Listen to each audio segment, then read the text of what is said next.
السلام علیکم ورحمۃ اللہ وبرکاتہ۔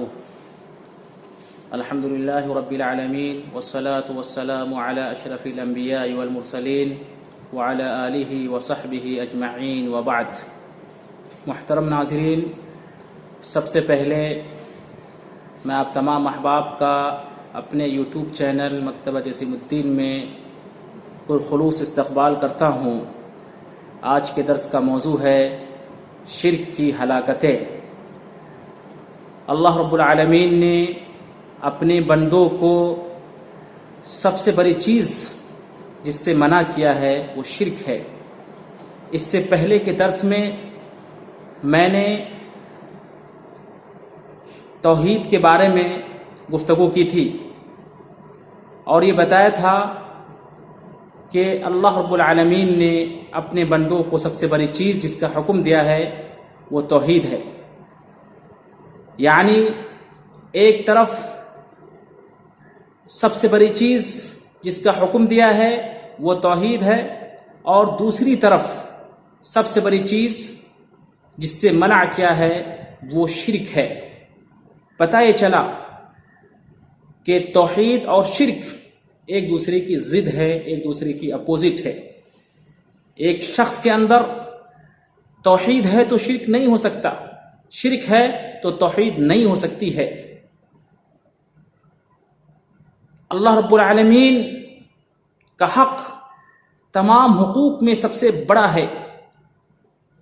اس حق میں، اس سب سے بڑے حق توحید میں اگر کوئی کمی کرتا ہے، کوتاہی کرتا ہے، غلطی کرتا ہے تو اس کے عقیدہ میں بگاڑ پیدا ہو جاتا ہے، وہ شرک میں مبتلا ہو جاتا ہے۔ اس کرۂ ارض پر، اس کائنات میں شرک سب سے بڑا گناہ ہے، سب سے بڑا ظلم ہے۔ اللہ تعالیٰ شرک کو کبھی معاف نہیں کرے گا۔ شرک کی قباحت و شناعت اور اس کی ہلاکت و تباہ کاری کو بیان کرتے ہوئے اللہ رب العالمین نے ارشاد فرمایا ان الشرک لظلم عظیم۔ سورہ لقمان کی آیت ہے کہ بے شک شرک ظلم عظیم ہے۔ دوسرے مقام پر اللہ رب العالمین نے مزید اس کی ہلاکت کو واضح کرتے ہوئے ارشاد فرمایا انہ من یشرک باللہ فقد حرم اللہ علیہ الجنہ ومأواہ النار وما للظالمین من انصار۔ جو کوئی اللہ تعالیٰ کے ساتھ دوسرے کو شریک ٹھہرائے گا تو اللہ تعالیٰ اس پر جنت کو حرام کر دے گا اور اس کا ٹھکانہ جہنم ہوگا، اس کا کوئی مددگار نہیں ہوگا۔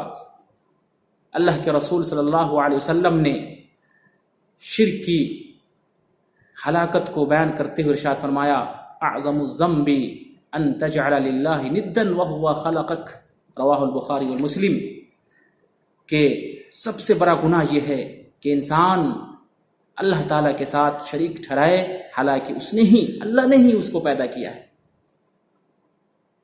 شرک سب سے بڑا گناہ ہے۔ شرک کی اتنی شدید وعید اور اتنی ساری ہلاکت، تباہ کاری اور بربادی کے باوجود اگر کوئی اللہ رب العالمین کی عبادت نہیں کرتا، شرک کرتا ہے تو وہ کافر ٹھہرے گا، اور جو کوئی اللہ رب العالمین کی عبادت تو کرتا ہے لیکن اللہ تعالیٰ کے ساتھ اس کی عبادت میں دوسروں کو شریک ٹھہراتا ہے تو کافر مشرک ٹھہرے گا۔ اس کے برعکس جو خالص اللہ وحدہ لا شریک یعنی ایک اللہ کی عبادت کرتا ہے تو وہ مخلص سچا مسلمان ہوگا۔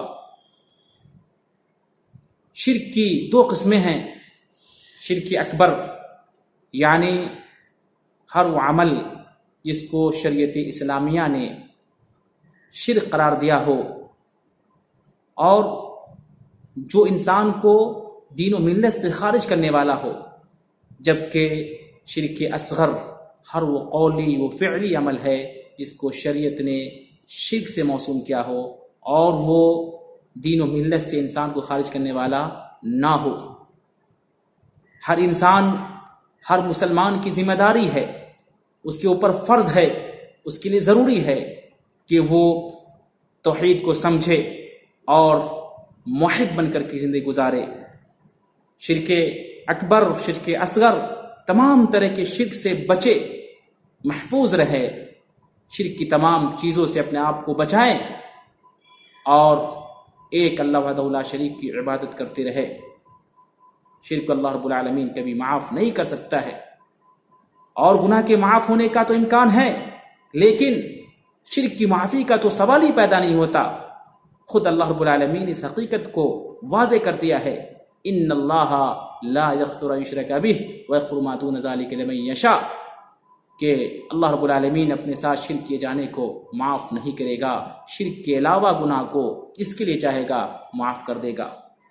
محترم ناظرین، تو آپ نے سنا، آپ نے جانا اور دیکھا کہ توحید اس کائنات میں انسان کی سب سے بڑی ضرورت ہے، سب سے بڑی حاجت ہے. توحید کے بغیر انسان کامیاب نہیں ہو سکتا ہے. وہی دوسری طرف شرک سب سے بڑا گناہ ہے، ظلم عظیم ہے، اور انسان کے لیے مہلک ہے، انسان کو تباہ کر دے گا، برباد کر دے گا، اور جو شرک کرے گا وہ کہیں بھی سکون نہیں پا سکتا ہے، اس کی دنیا اور آخرت برباد ہو جائے گی. لہٰذا موحد بنیے، توحید پرست بنیے، اور ایک اللہ رب العالمین کی عبادت کیجیے. توحید کو سمجھیے، توحید کی حقیقت کو جانیے، اور شرک کو جانیے، شرک کی چیزوں سے مکمل طور پر اپنے آپ کو بچائیے. اخیر میں دعا کرتے ہیں کہ اللہ رب العالمین ہم تمام مسلمانوں کو توحید پرست بندہ بنا دے، موحد بن کر کے زندگی گزارنے کی توفیق عطا فرمائے، اور شرک کو سمجھنے، شرک کی تمام چیزوں سے بچنے کی توفیق عطا فرمائے. آمین. والسلام علیکم ورحمۃ اللہ وبرکاتہ.